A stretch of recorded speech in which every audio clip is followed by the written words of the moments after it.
के बुलेट टूट लगा, हाँ दिन हो जाने दो, क्योंकि रात में कार्रवाई होगा, फिर पाकिस्तान बवाल करेगा यहाँ पे। अब दिन हो जाएगा, पूरे मोहल्ले वाले जुट जाएंगे, आराम से बोला जाएगा इंडियन आर्मी है यहाँ पर, आपको घबराने की जरूरत नहीं है, अगर तुम आतंकवादी भी हो तो हथियार फेंक के बाहर आ जाओ, हम तुम्हें नहीं मारेंगे। तो कई वो आतंकवादी भी हथियार फेंक के बाहर आ जाते हैं।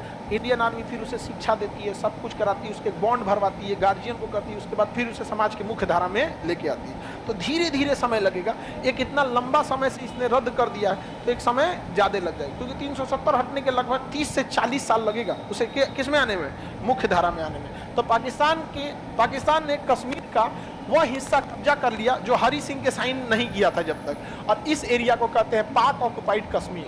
क्या कहते हैं? पाक ऑक्युपाइड कश्मीर, POK। क्या कहेंगे? पाक ऑक्युपाइड कश्मीर। ये 30% है। कितना परसेंट है? तो पाक ऑक्युपाइड कितना परसेंट है? कब कब्जा किया? 1948 तक। 1948 तक में क्या कर लिया? कब्जा कर लिया। इसी को खाली कराने के लिए जवाहरलाल नेहरू कहाँ चले गए? इंटरनेशनल कोर्ट में चले गए। अभी यूएनओ कहता है कि यहाँ जनमत संग्रह कराइए। क्या कराइए? जनमत संग्रह कराइए। भारत भी रेडी हो जाता है, कहता है ठीक है कराइए। लेकिन जब जनमत संग्रह होगा तो वहाँ पाकिस्तान की सेना नहीं रहनी चाहिए, तो पाकिस्तान की सेना पीछे हटाइए। तो पाकिस्तान कहता ना ना, हम जैसे पीछे हटाएंगे तो चढ़ के कब्जा कर लेगा, कहेगा जनमत तो संग्रह नहीं होगा। देखिए यही डरा हुआ है, क्योंकि जनमत संग्रह तब होता है जब वहां आप अपनी सेना हटाएंगे, तब आप अपनी सेना रख के कैसे कर सकते हैं आप? हाँ? तो पाकिस्तान कहता है ठीक है यूएनओ की सेना रहेगी। तो यूएनओ में सबसे ज्यादा कहाँ की सेना है? भारत की। कहता है यूएनओ की सेना, और वो डरल रहता है। और रूस रोक लगा देता है। रूस के पास वीटो पावर है जो किसी भी प्रस्ताव को रोक सकता है। 5 देशों के पास वीटो पावर है जिसमें रूस भी है, तो रूस रोक देता है, कहता है कि नहीं जनमत संग्रह नहीं होगा, जनमत संग्रह नहीं होगा। समझ में आ गया कि नहीं आ गया? तो ये एरिया क्या है भाई? POK। कितना परसेंट? कितना परसेंट? 30%। आगे बढ़े। अब देखिए ध्यान से, इधर का एरिया कहलाता है अक्साई चीन। चाइना ने 1962 में कब्जा कर लिया। कौन सा? अक्साई चीन। 1962 में कौन कब्जा कर लिया? कितना परसेंट? 10%। तो इधर से अक्साई चीन किसने कब्जा कर लिया? अब POK कौन कब्जा कर लिया? भारत का दोनों ओर से मुड़िए उड़ा दिया। समझ में आ गया कि नहीं आ गया? अब ये जो हम लोग नक्शा दिखाते हैं ये हमारा ओरिजिनल नक्शा है, लेकिन वास्तविक रूप से ये स्थिति नहीं है। इधर कौन कब्जा किया है? इधर कौन कब्जा किया? चाइना ने कब्जा कर रखा है। किसी को दिक्कत है तो बताया जाए।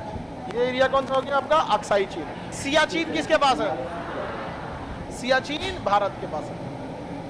सियाचिन भारत के पास है। एक बार पाकिस्तान ने ना 1984 में सियाचिन पर कब्जा कर लिया।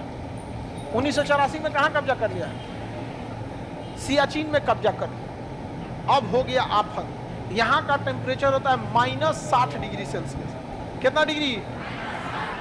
ऐसे थूकिएगा ना तो थूक जमीन पे गिरने से पहले जम जाता है, यानी अगर किसी को थूक दीजिएगा तो उसको चोट लगेगा।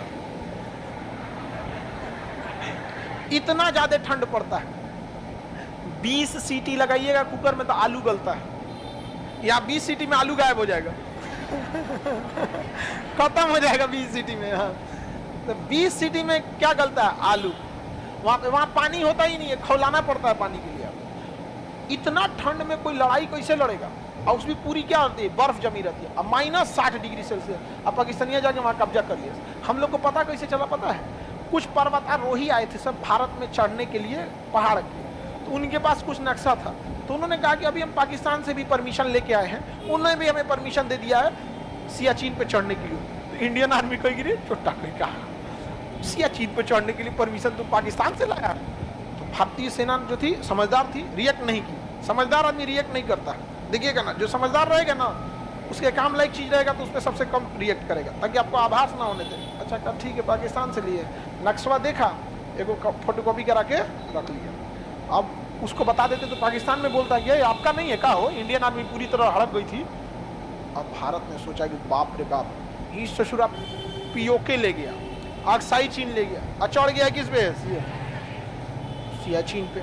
अब इंडियन आर्मी भेजी सियाचिन पे रेकी करने के लिए। रेकी मतलब जासूसी करने। जो गया उनको ठंडा मार दिया, वापस आए लोग। उन लोग पता चला कि यहाँ लड़ना असंभव है, क्योंकि जिस कपड़े की जरूरत है -60°C का कपड़ा, ये कपड़ा हमारे पास अवेलेबल नहीं है। हम लोग ये कपड़ा लेके लड़ाई, नॉर्मल कपड़ा में लड़ाई नहीं लड़ पाएंगे। तब पता चला कौन कपड़ा बनाता है, तो नॉर्वे नामक एक देश था। एक देश का नाम क्या था?